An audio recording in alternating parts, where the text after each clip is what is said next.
আসসালামু আলাইকুম। আজকে আপনাদেরকে গুরুত্বপূর্ণ একটি টপিক দেখাবো।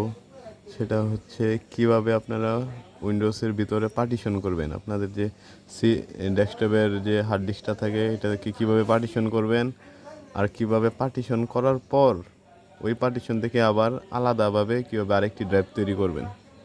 প্রথমে আপনারা দিস পিসিতে যাবেন। দিস পিসিতে যাওয়ার পর ম্যানেজে যাবেন। তারপর এখানে আছে ডিস্ক ম্যানেজমেন্ট। এখানে দেখতে পাচ্ছেন আমার একটা ড্রাইভ আনলোকেটেড, মানে পার্টিশন করা নাই।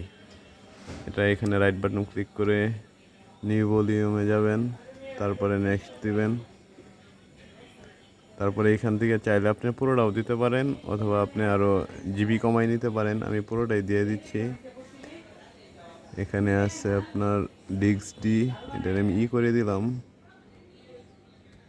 নেক্সট। আর এখানে আছে do not format this volume, আমি একবারই ফরম্যাট দিয়ে দিচ্ছি, না হয় পরবর্তীতে আবার আপনাকে ফরম্যাট দেওয়া লাগবে। তারপর নেক্সট। এখানে হয়ে গেছে আমার পার্টিশন। এটা আমার পার্টিশন কমপ্লিট হয়ে গেছে আমি পার্টিশনের ভিতরে ঢুকছি। এটা আমার নিউ ভলিউম। এখন আমি এটা থেকে যখন আমি এখানে ডাটা রেখে দিব, তখন তো আর এইটা ভাঙা যাবে না। তখন এই পার্টিশনটা না ভেঙে কীভাবে আবার আরেকটি পার্টিশন এখান থেকে আলাদা করতে পারবেন এটা দেখিয়ে দিচ্ছি। এখানে যাবেন আপনি স্ট্রিং ভলিউম। এখানে যাওয়ার পর এখান থেকে ধরেন আমি 100 জিবি আলাদা করে দিচ্ছি। আমি 100 জিবি আলাদা করে নিচ্ছি এখান থেকে। এই যে আমার 100 জিবি আলাদা হয়ে গেছে। আপনারা চাইলে পার্টিশন করার পরও ওইখান থেকে আবার ডাটা আলাদা করে, মানে ওই পার্টিশনের ডাটা ঠিক রেখে আবার আলাদা করে একটা আপনার ড্রাইভ করে নিতে পারবেন।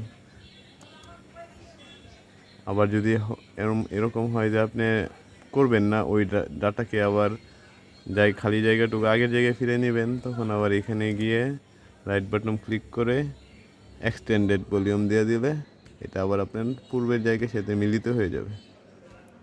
ঠিক আছে বন্ধুরা, আজকে এই পর্যন্তই।